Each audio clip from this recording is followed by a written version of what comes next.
வணக்கம். தமிழ்நாட்டு அரசியல்ல யாருமே எதிர்பார்க்காத ஒரு மாபெரும் அரசியல் பூகம்பம் நடந்திருக்கு. திராவிட அரசியல்ல இது ஒரு மிகப்பெரிய வரலாற்று சிறப்புமிக்க அதிகார மாற்றம்னு தான் சொல்லணும். உங்களோட சீனியர் அரசியல் விமர்சகரா இந்த ஒட்டுமொத்த கலைபேரத்தையும் கூட்டணிகளோட உடைவையும் ஒரு புதிய அதிகார மையத்தோட உதயத்தையும் ரொம்பவே டீப்பாவும் துல்லியமாவும் அலசன தயாரா இருக்கேன். வாங்க இந்த டேட்டா ட்ரிவன் அரசியல் அலசலுக்குள்ள போகலாம். இன்னைக்கு நாம என்னென்ன பார்க்க போறோம்னு ஒரு குயிக் லுக் விட்டுறலாம். 1. இந்த மாபெரும் அரசியல் அதிர்வலை. 2. 118 இடங்களுக்கான அந்த ரேஸ். 3. அதிகாரத்துக்கான 3 வழிகள். 4. திமுகவோட திடீர் தனிமை. அப்புறம் 5. இப்போதைய இறுதி நிலவரம். சரி, முதல் விஷயத்துக்கு வருவோம். மாபெரும் அரசியல் அதிர்வலை, அதாவது இந்த கூட்டணி மாற்றத்தோட பின்னணியர் கொஞ்சம் அலசி பார்ப்போம். இங்க பாருங்க, இது சாதாரண நியூஸ் கிடையாது.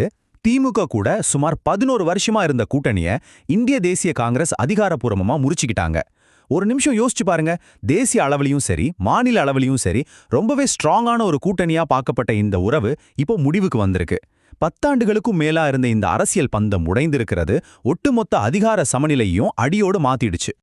இதுவரைக்கும் திமுக காங்கிரஸ்னு இருந்த ஈக்குவேஷன் இப்ப அப்படியே தலைகீழா மாறி விஜய் அவங்களோட தமிழக வெற்றிக் கழகத்துக்கு, அதாவது டிவிகேக்கு காங்கிரஸ் தங்களோட ஆதரவை அதிகாரப்பூர்வமா கொடுத்திருக்காங்க. இது ரொம்பவே ஆச்சரியமான, அதே சமயம் ரொம்ப ஷார்ப்பான ஒரு அரசியல் வியூகம். காங்கிரஸ் ஏன் இந்த முடிவு எடுத்தாங்க? ஆளுங்கட்சி மேல இருக்கிற அதிருப்தியை சரியா கணிச்சிருக்காங்க.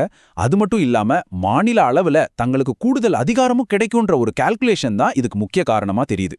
அடுத்து நம்பர்ஸ் கேம்குள்ள போவோம். 118 இடங்களுக்கான ரேஸ், அதாவது தேர்தல் கணிதம் எப்படி இருக்குன்னு பார்க்கலாம். இந்த 118 இந்த நம்பரை நல்லா ஞாபகம் வச்சுக்கோங்க. தமிழ்நாட்டுல மொத்தம் இருக்கிற 234 சட்டமன்ற இடங்கள்ல பெரும்பான்மையை நிரூபிக்க தேவையான அந்த மேஜிக் நம்பர் இதுதான். எந்த கட்சியா இருந்தாலும் சரி, கூட்டணியா இருந்தாலும் சரி, இந்த 118 தொட்டா மட்டும்தான் ஆட்சியை அமைக்க முடியும். இதுதான் பவருக்கான ஒற்றை திறவுகோல். இங்க தான் ஒரு சுவாரஸ்யமான ட்விஸ்ட் இருக்கு. விஜய் அவங்களோட டிவிகே கட்சி தனியாவே 108 இடங்கள்ல ஜெயிச்சு ஒரு மிகப்பெரிய ரெக்கார்டை பதிவு பண்ணிருக்காங்க. ஆனா அந்த 118 என்ற மேஜிக் நம்பரை தொட அவங்களுக்கு இன்னும் ஜஸ்ட் 10 சீட்டு தாங்க வேணும். இந்த சின்ன ஆனா ரொம்ப ரொம்ப முக்கியமான 10 இடங்கள் கொண்ட இடைவெளி தான் இப்போதைய அரசியல் களத்தோட மையப்புள்ளியே. சரி, அந்த 10 சீட் குறைய எப்படி நிரப்ப போறாங்க? சிம்பிள்.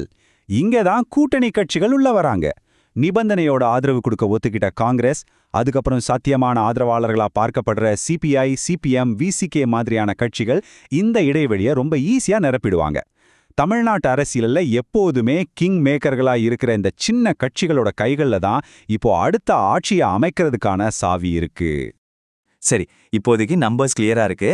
அடுத்து அதிகாரத்தை கைப்பற்ற அவங்க முன்னாடி இருக்கிற அந்த 3 வழிகள் என்னென்னு பார்ப்போம். ஆட்சி அமைக்க டிவிகே முன்னாடி இப்போ 3 ஆப்ஷன்ஸ் இருக்கு. முதல் ஆப்ஷன் ஒரு முழுமையான கூட்டணி அரசு, அதாவது டிவிகே, காங்கிரஸ், இடதுசாரிகள் அப்புறம் மத்த சின்ன கட்சிகள் எல்லாம் ஒன்னா சேர்ந்து ஆட்சி அமைக்கிறது. இதுக்கு தான் இப்போதைக்கு அதிக வாய்ப்பு இருக்கு. ரெண்டாவது ஆப்ஷன் வெளியிலிருந்து ஆதரவு, அதாவது 2006ல திமுக பண்ண அதே மாடல், குறிப்பிட்ட விவகாரங்களுக்கு மட்டும் சப்போர்ட் பண்றது. இதுக்கும் வாய்ப்பு இருக்கு. மூணாவது ஆப்ஷன், ஒருவேளை நம்பர்ஸ் கொஞ்சம் இடிச்சா அதிமுக கூட ஒரு ஒப்பந்தம் பண்றது. ஆனா உண்மையை சொல்லணும்னா இதுக்கு ரொம்ப ரொம்ப குறைவான வாய்ப்பு தான் இருக்கு. நாலாவது பகுதி திமுக எதிர்கொள்ற திடீர் தனிமை மற்றும் இதனால ஏற்படுற அரசியல் தாக்கம். காங்கிரஸ் இப்படி சடன் பிரேக் போட்டதும் திமுக இப்போ அரசியல் ரீதியா முற்றிலுமா தனிமைப்படுத்தப்பட்டிருக்காங்க அப்படிங்கிறது தான் யாராலும் மறுக்க முடியாத யதார்த்தம். டிவிகே கூட அவங்களுக்கு எந்த அதிகாரப்பூர்வ கூட்டணியும் கிடையாது.